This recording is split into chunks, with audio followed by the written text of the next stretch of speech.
Dear students, now come to the third point of synthesis.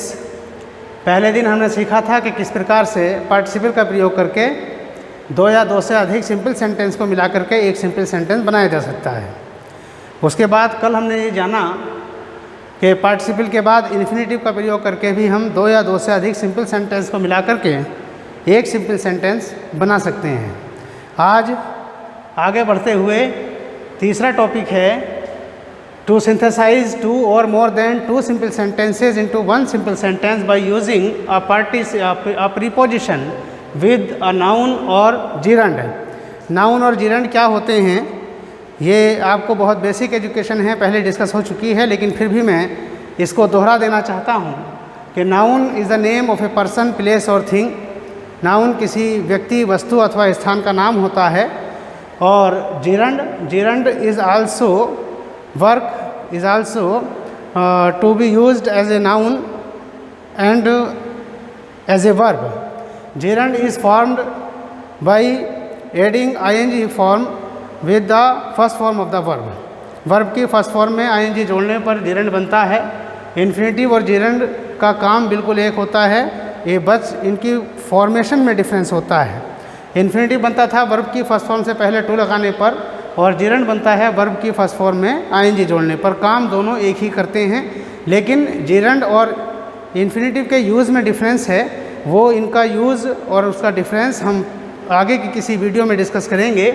अभी gerund से पहले या नाउन से पहले प्रीपोजिशन का प्रयोग करते हुए हम दो या दो से ज़्यादा सिंपल सेंटेंस को मिला करके एक सिंपल सेंटेंस बना सकते हैं। यही आज का टॉपिक है, यही आपकी एक्सरसाइज भी होगी आज की। इसको हम डिस्कस कर लेते हैं कि पहला सेंटेंस मैंने लिखा है रमेश बॉट अ बुक, और इसी का दूसरा सेंटेंस जिनको मुझे मिलाना है, जिनको हमें मिलाना है दोनों को एक जगह सिंथेसाइज करना है, इसी का दूसरा सेंटेंस है he gave 2 rupees for it. Ramesh bought a book, Ramesh ने एक किताब खरीदी। He gave 2 rupees for it, और उसने इस किताब के लिए 2 रुपये दिए। इन दो सेंटेंसेस को मिला करके एक simple sentence by using a preposition with a noun और जिरंड, इसका प्रयोग करके हम कैसे कर सकते हैं, ये देखने वाली बात है कि Ramesh bought a book for यहाँ प्रीपोजिशन की तरह से यूज़ हो रहा है फॉर 2 रुपीज़, और रुपीज़ यहाँ नाउन है। इस नाउन से पहले यहाँ प्रीपोजिशन का प्रयोग करके इन दो सिंपल सेंटेंस को मिला करके एक सिंपल सेंटेंस बन गया। कैसे? रमेश बॉट ए बुक, इस सेंटेंस को हमने एज इट इज़ रखा, और जो दूसरे सेंटेंस से पहले हमने नाउन से पहले प्रीपोजिशन का प्रयोग कर दिया। Ramesh bought a book for 2 rupees. इसी तरह एक और सेंटेंस ये हुआ नाउन से पहले प्रीपोजिशन वाला एग्जाम्पल, इसको आप स्टडी कर सकते हैं, और इसी तरह से एक्सरसाइज में दिए हुए बाकी सेंटेंसेस को आप बना सकते हैं। दूसरा सेंटेंस जो मैंने एग्जाम्पल के लिए लिया है वो लिया है जिरंड से पहले प्रीपोजिशन का प्रयोग करके किस तरह से हम दो या दो से ज़्यादा सिंपल सेंटेंसेस को मिला करके एक सिंपल सेंटेंस बना सकते हैं। इसके लिए मैंने दूसरे सेंटेंस का पहला पार्ट लिया है ही टॉट मी हिंदी, उसने मुझे हिंदी पढ़ाई, उन्होंने मुझे हिंदी पढ़ाई। ही गेव मी 10 रुपीज़, उन्होंने मुझे 10 रुपये दिए। हिंदी भी पढ़ाई और 10 रुपये भी दिए, हिंदी भी पढ़ाई और 10 रुपये भी दिए।